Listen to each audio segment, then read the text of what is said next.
Now there is no stopping it. The long-awaited dream of Filipinos has begun. One of the unique plans of the Philippines project of the century, which is none other than the Metro Manila Subway. The Metro Manila Subway will completely change how we will travel, not only by avoiding traffic but also by the convenience never before seen or experienced in the history of Philippine public transportation. The Metro Manila Subway will usher in a new era in Philippine infrastructure.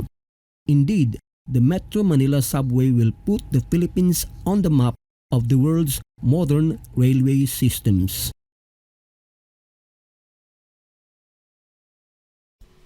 The concept of underground subway mass transport project was first started in the Philippines as early as 1973.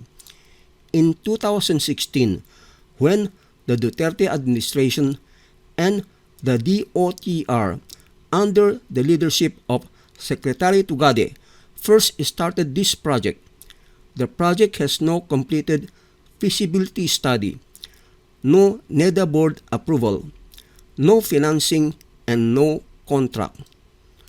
For 50 years, it is all just drawing and nothing but all talk. Now, after 50 years, during the Duterte administration and being continued under the Marcos administration, the long-awaited dream of the first subway in the Philippines is slowly being realized. The Metro Manila Subway already has approved investment and funding, and the civil works and trains are contracted. The actual construction works started in 2019 at the same time as the site clearing works at the Valenzuela Depot. 2 tunnel boring machines, each measuring 7 meters in diameter and weighing 700 tons, have arrived in the Philippines for the start of the underground works as early as 2021. September 1973, the proposal to build the first subway in Metro Manila was conceived in a study conducted by JICA's predecessor, the Japan Overseas Technical Cooperation Agency, or the OTCA, in September 1973.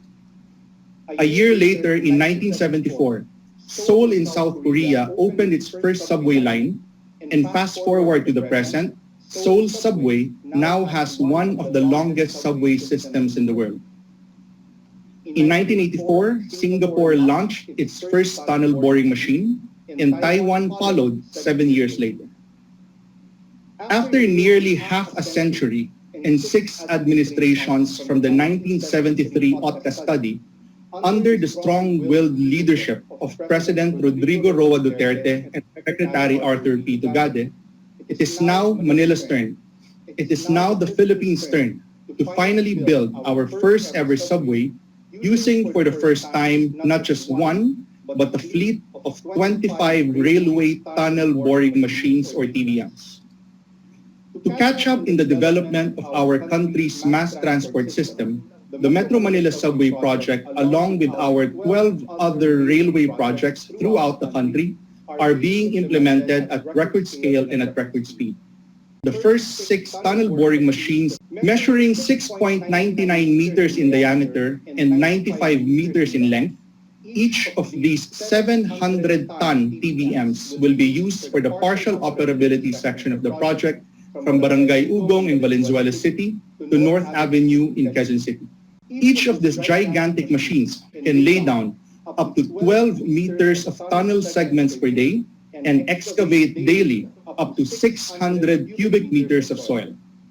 The 34-kilometer Metro Manila Subway project, with its 17 stations from Valenzuela to NAIA Terminal 3 and FTI, is expected to excavate approximately 7.7 million cubic meters of soil, or the equivalent of 3,100 Olympic-sized swimming pools.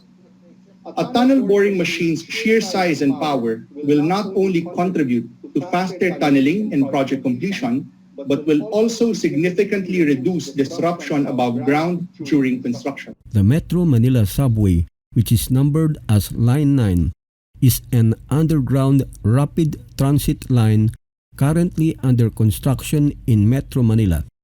It will be 36 kilometers long and will run north to south along the cities of Valenzuela, Quezon City, Pasig, Taguig, and Pasay City. It will have 15 stations between Valenzuela Station and Bicutan Station. Aside from that, there will also be an airport link to the Manila International Airport, which is called NAIA. The purpose of this subway is not only for the convenience of the riding public. The purpose of this subway system is also to convince those who are traveling by car to park their car and use a very fast, efficient, cool, and comfortable mass rapid transport system like this one, which is the Metro Manila Subway.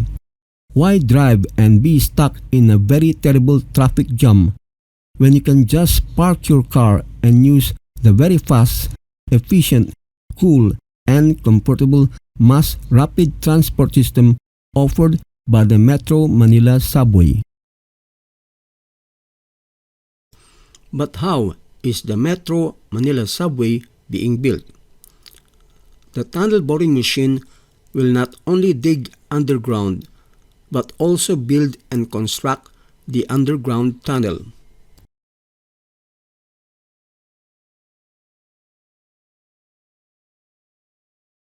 The future train station will be excavated using the cut and cover method.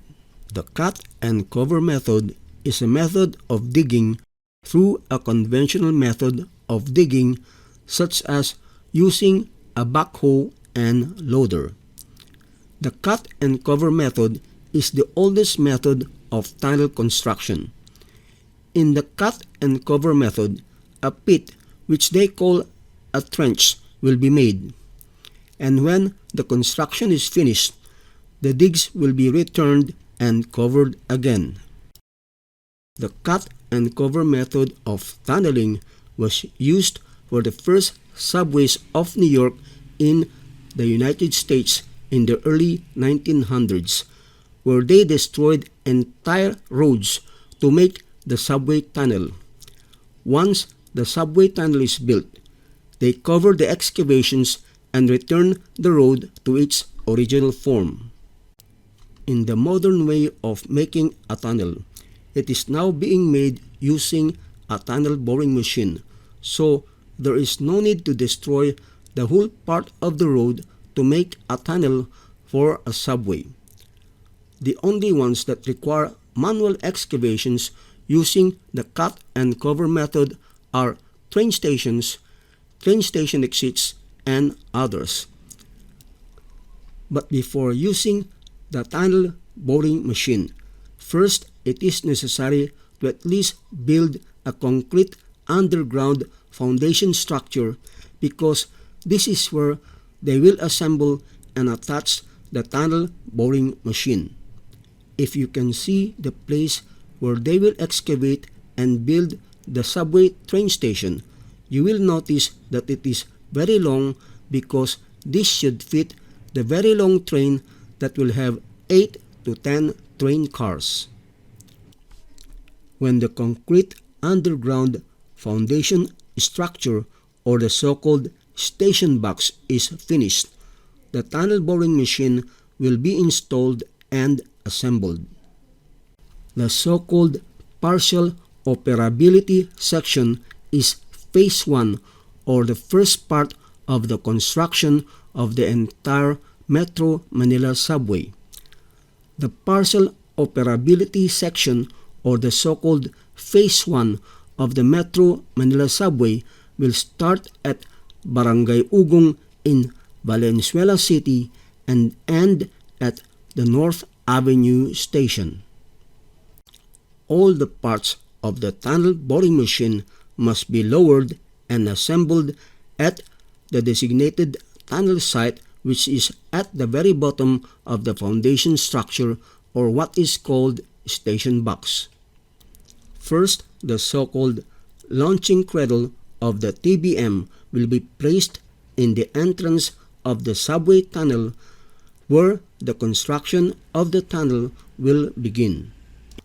We should know that the TBM, or the tunnel boring machine, is not only used to dig, but also to build the subway tunnel. Then all the parts of the tunnel boring machine will be assembled in the launching cradle.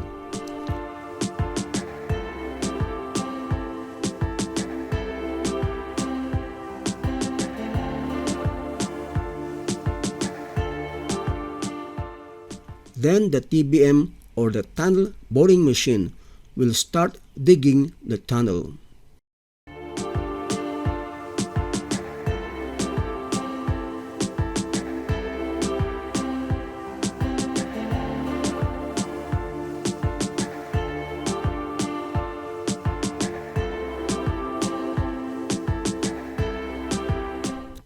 The excavated soil will be removed by passing through the conveyor and solid pump system.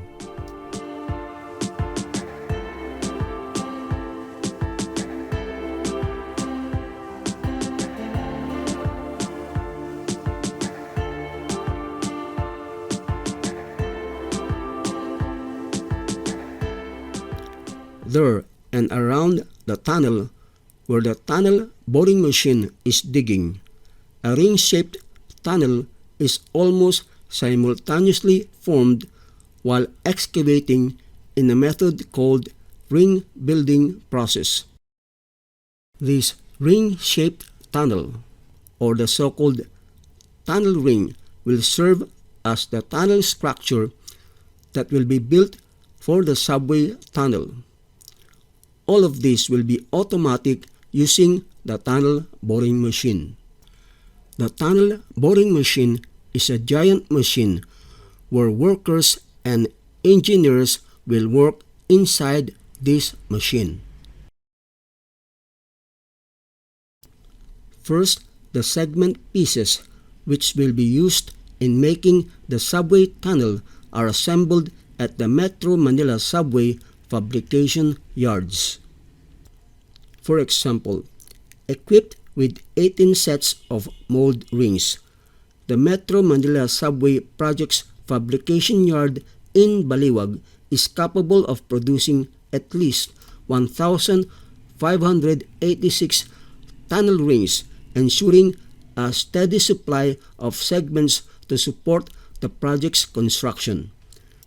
These fabricated tunnel segments are transported to the construction site. At the construction site, these prefabricated segment pieces for the tunnel will be transported by a vehicle inside the finished tunnel and carried behind the tunnel boring machine, and then passed by a crane inside the tunnel boring machine for use by workers, and they will fix and attach them to make a tunnel using the so-called tunnel boring machine erector.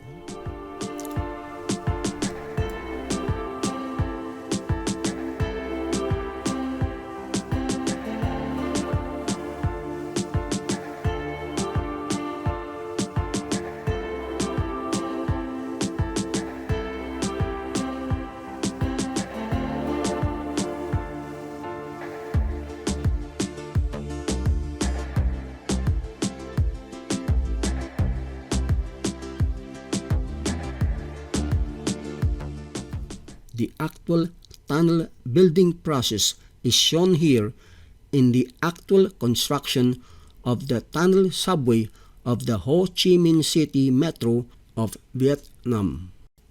The whole process will be computerized and controlled in the control room of the tunnel boring machine, so that the whole process of making the Metro Manila Subway will be faster. The construction of all railway stations should be done simultaneously and at the same time as the excavation and construction of the tunnel using the tunnel boring machine. The railway tracks will also be built inside the completed tunnel and train stations. When the tunnel boring machine has finished making the tunnel, it will be dismantled. Then the tunnel boring machine will again be assembled on the next tunnel, which is scheduled to be made.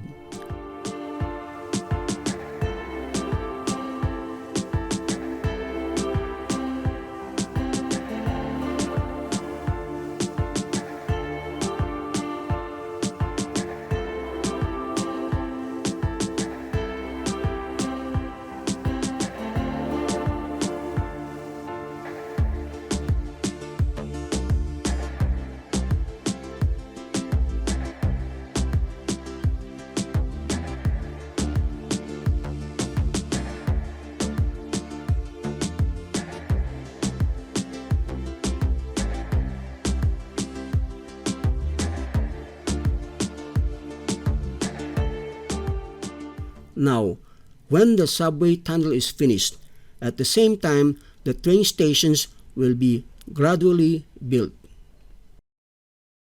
Most likely, if you have had the opportunity to see the railways, the subway systems in Japan, we will have something very comparable, if not one generation more advanced. Okay. Because the current generation of lines, most of the lines in Japan are currently being upgraded. So we are going to have those same systems. So everything from the signaling, which is critical to safety, our passenger information display systems are also at the core of the planning process. And I mean, from a customer user convenience standpoint, for example, we have platform screen doors at all stations. All stations will be fully air conditioned. Our escalators and elevators are designed to be sufficient to accommodate the volume of people that we expect to use our stations. So all of these considerations of customer convenience have factored. Because all Metro Manila Subway train stations will be fully air conditioned. The air conditioning of its subway stations will also be installed. But before we finish, there is still something missing. For the safety and convenience of passengers using the Metro Manila Subway, it needs what is called platform screen doors.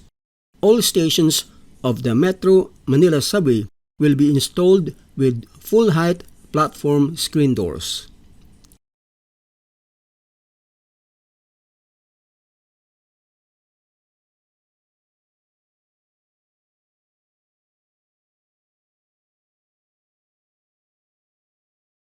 Platform screen doors are doors which open only when the train has arrived at the station. The train platform screen doors and the doors of the train opens and closes in sync at the same time. The platform screen doors help protect passengers from falling into the railroad tracks and being run over by a train. It is also used to prevent hot air from entering the train station so as to maintain the air conditioning of the train station.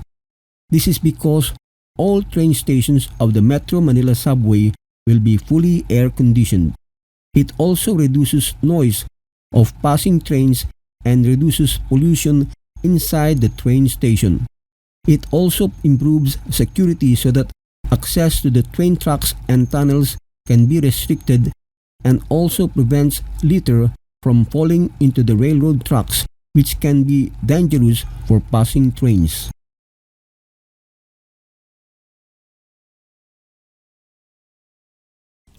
When everything is finished, it will be very convenient for us to ride the train using the Metro Manila Subway.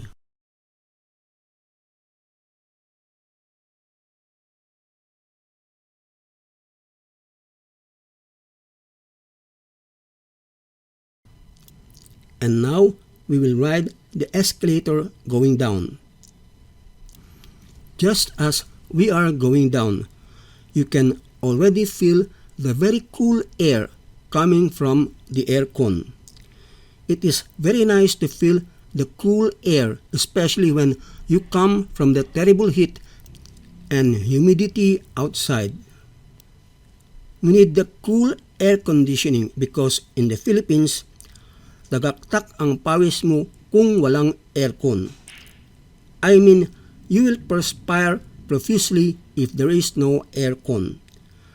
That is why all stations of the Metro Manila Subway will be fully air-conditioned. Now we need our beep card because we will now enter the ticket gates.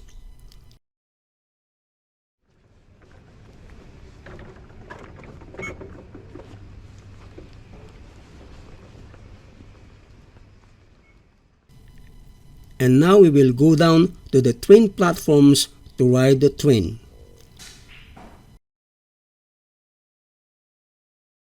But before riding on the train, we must make sure we ride on the correct train.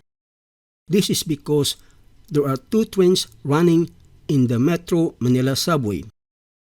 There are trains that go to Calamba Station, and there are also trains going to NAIA Terminal 3. This is because a part of the Metro Manila Subway will join the North South Commuter Railway at Bicutan and will go all the way to Calamba Station. For example, if we want to go to Alabang Station, we ride the train going to Calamba Station. So on the NSCR, there will be three services in operation. Firstly, we have the Limited Express, which runs from Alabang with limited stops up to CIA. We then have the NSCR commuter service that runs from Calamba all the way to CIA with a spur off at Tutaban. And finally, we have a connection with the Manila Subway project at Bicutan. So trains running on the Manila Subway will join the NSCR alignment at Bicutan, and the service will continue down to Calamba. The Metro Manila Subway and the North South Commuter Railway will be the first railway systems in the Philippines to use what is called passenger information display. So, we have to look at the passenger information display to see exactly at what time our train is arriving. Now, you can see that my train going to Calamba Station is now arriving.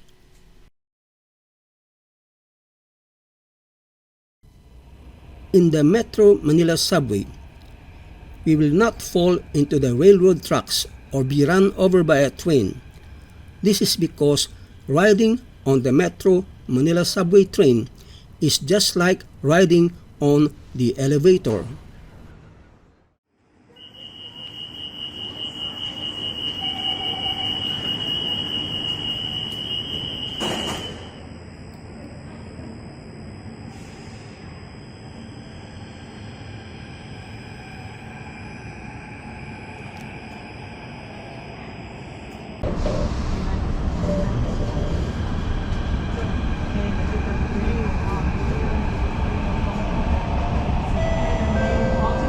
Please do not lean on the train doors.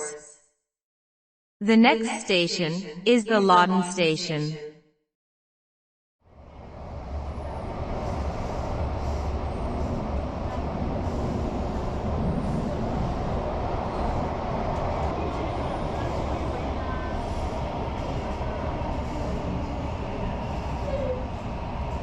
Lawton Station.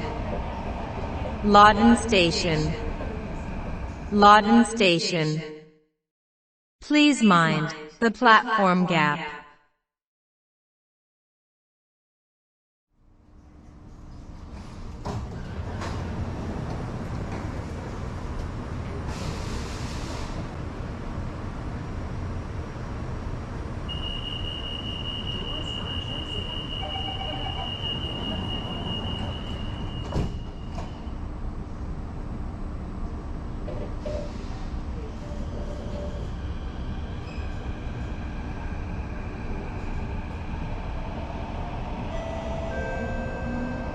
Please do not lean on the train doors. The next station is the Senate Station.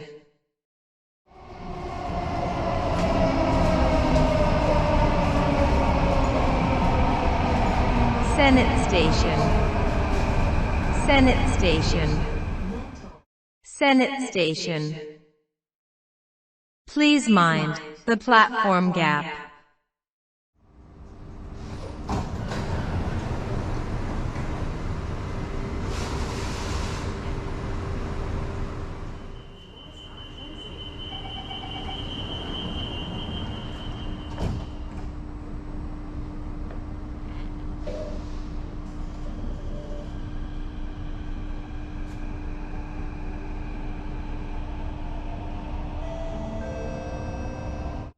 Please do not lean on the train doors.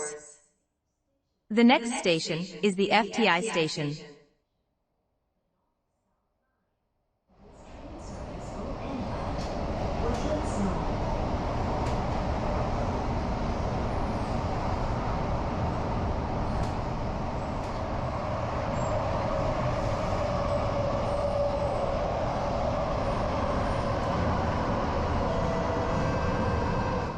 FTI station. FTI station. FTI station.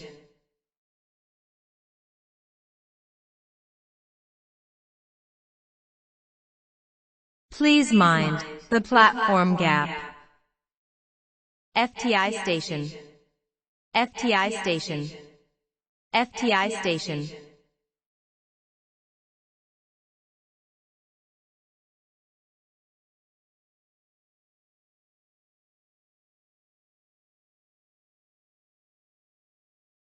The next station is the Alabang station.